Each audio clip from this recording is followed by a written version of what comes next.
Hello and welcome back to the channel and another new car. So I picked up another car for us. It's a Fiesta ST. I'm really happy with it. I'm going to show you around it. Let me know what you think. So yes, we have bought another car. I'm going to have to stop buying cars now because I've literally got too many and I need to get them all fixed and sold. So this is going to be the last purchase until we start selling cars. So anyway, it's a Ford Fiesta ST. It's a late 13 on a 63 plate. Has currently got private plates on it, but they'll be changed for the proper 63 plate. Lovely car, you know, I really like these. Unfortunately the thieves do as well, but we don't need to worry about that with this car, and I'll show you why shortly. But it's got the style pack, which is the black alloys, the illuminated door sill. I'm not too sure exactly what else, so if anyone knows, do let me know. As usual, we have the front end damage. Not bad at all on this car, you know, it's not bad. On first impressions, we're looking at bumper, bonnet, pair of headlights, slam panel,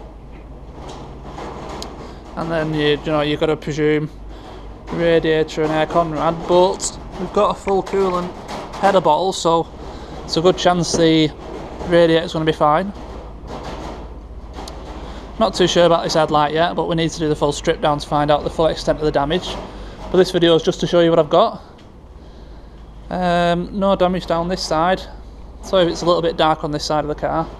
And if you haven't already guessed, this is the unit I've been waiting for.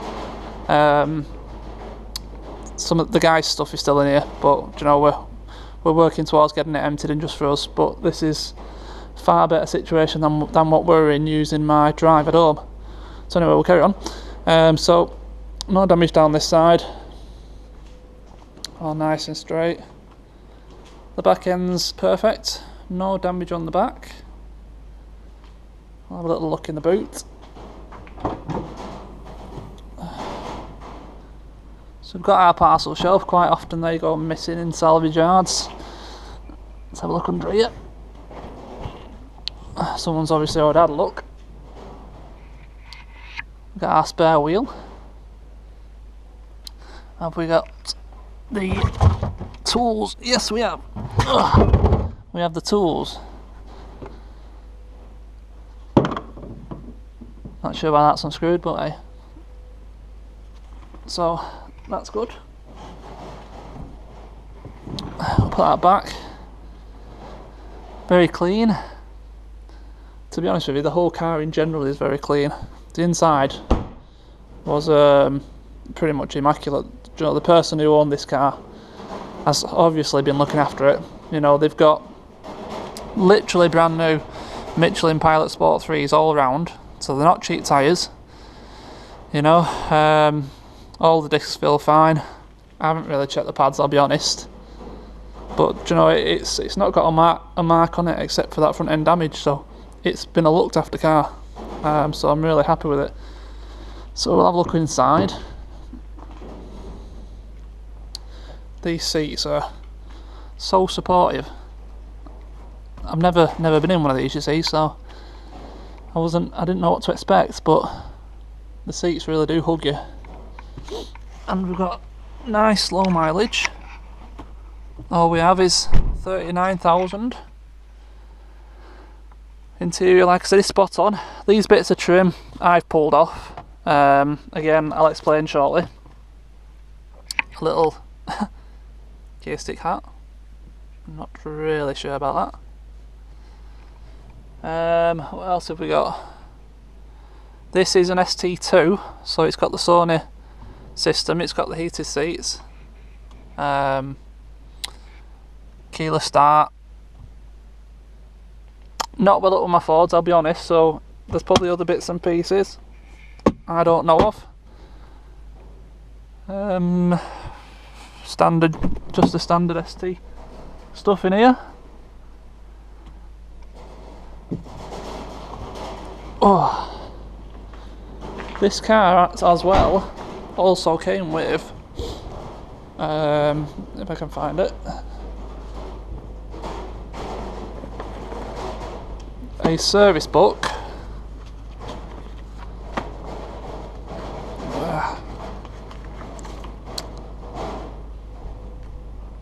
full of stamps, which is incredible really for a salvage car. So it's had 6 services, the last one being at 33,000 and it's due again at 45. So that's a really good thing to have for the new buyer, for the next buyer should I say, once it's been fixed. What else have we got?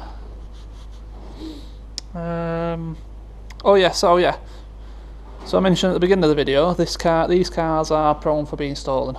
You know, countrywide, for some reason the thieves seem to target these because they can be started via the OBD port. So most people who own these, they have a ODB relocation kit installed, but this car has got a Clifford alarm system. So basically the thieves can't steal it in the conventional way that they would usually do with one of these cars, which is a great thing to have, and especially for the new buyer, for the next buyer shall we say, that peace of mind. It's got the little LED down here, which leads on to why all these panels are missing. I've removed all of them because I was trying to find the Clifford control module. I did find it in the end. I'm not going to tell you where it is because it's not fair on the next person who buys it, you know, obviously. And the reason why I was looking for the Clifford alarm system was this car on the auction sheet was down as unable to start, battery would not respond. That's what it was down as. So when I collected it, got it home, I charged up the battery, put it on, and all the dash comes up, no problem. That's not the issue.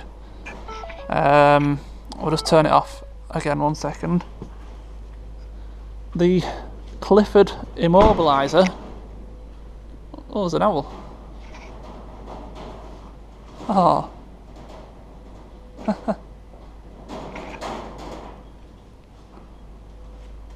We have an owl. No, we don't poo on my car. Anyway, so the I want to be here all day watching that. I love that. Oh, it's gone. Oh, is it hiding? Yeah, it's gone. Ah.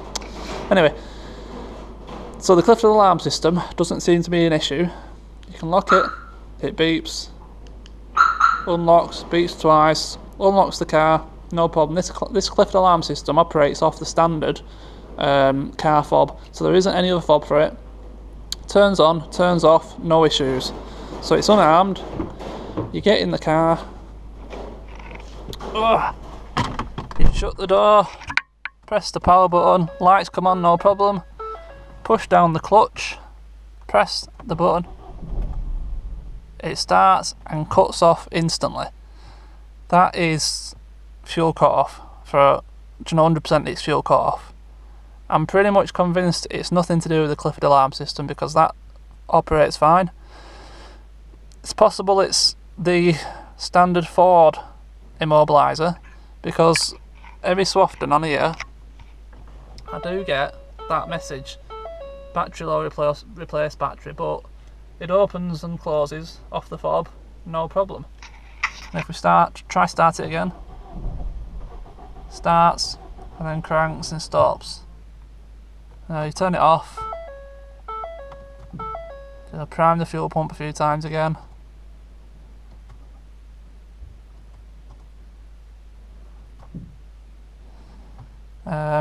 Fuel gauge showing nearly 3/4. Good start. Starts, cuts off straight away. Now, another message that pops up every so often on here is the Ford assistance message pops up every so often saying Ford assistance cannot work without a active phone line because my phone's not connected to it. So I think that this car obviously knows it's been in a crash.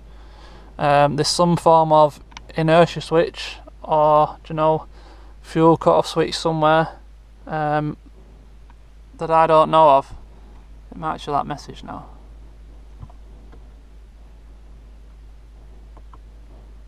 I don't really know how to work this thing, I'll be honest. No, don't want to do that. I don't know. So yeah, I think there's something built into this car that when you have a crash, it cuts the fuel supply to the engine, rightly so. I've had a good search on Google and I cannot figure it out myself, so I'm hoping one of you guys is going to know more about Fords than I do. So, emergency system requires a connected phone. It might just be coincidence that message is coming up, but you know, to me, that's 100% fuel cut. So yes, that's where I've got to with this car. I want to get it running before I strip it down, just for my own peace of mind. I'm 100% convinced there is no issue why this one will not run, should I say? There's no problems under the bonnet in terms of what would stop the engine from running. What we do have is a couple of plugs from the front slam panel. This one is the bonnet switch, which I've sellotaped it closed so that the Clifford alarm didn't get upset, because it's also wired into the bonnet switch. This one is a crash sensor. Now it's possible that could be the issue, because obviously that snaps off there, so perhaps it's seeing that there's an open circuit on that, and that is why it's cutting out. So that's a possibility, and I'm gonna research that next. But I wanted to get this video up so that you guys could see the new car, and see what I'm up to. Really, it's been a few days. The weather around here has been absolutely atrocious. There's been floods everywhere. You can hear the wind outside. It's not good at the minute, which is why I've not been out on my drive doing bits to the other cars. So this little unit's the start of being able to do this work a lot more frequent and get the cars done and get them out of here, move on. But I couldn't really say no to this car if you watched. I saw it. I shouldn't have bought it because I've got the Corsa VXR to do, and we still need to repaint the bonnet on the Mini and get that sold. But I know these cars can quite often do quite well on YouTube. There's quite a big following to them, so hopefully this is going to give us a good boost in subscribers, and we can put this back to, back to the excellent condition that it obviously was before the crash. So I can't fault it. There's not a mark on it, seriously. There is not a mark on it. Really nice car. So yeah, hopefully one of you will be able to give me a bit of advice on this fuel cut-off situation, or whatever they call it with Ford, crash start prevention, whatever it is. But yeah, also these alloys, immaculate, absolutely immaculate. There's not a mark. I've checked all four. There is nothing, not a single mark on these alloys. Like I said, this car has really been looked after, and it's a credit to the previous owner. So there we are. We've got ourselves a Fiesta ST. We can put it alongside the Corsa VXR Nürburgring and have two cars from the same era, direct competitors. Hopefully we'll have them both fixed at the same time, and we can do a good comparison video, or maybe a review on them both. That should make a good video as well. So as always, thank you very much for watching these videos. Please do subscribe to the channel, big thumbs up for the videos, share them on social media, tell your friends, anyone that might be interested in this kind of stuff. And like I said, if anyone has any advice for me on this car with this starting issue, or anything that you might think I need to know, please do share, it'd be much appreciated. And that is it. Thank you for watching, and look forward to seeing the next video on this one being ripped apart, and we'll find out the damage on it. See you next time.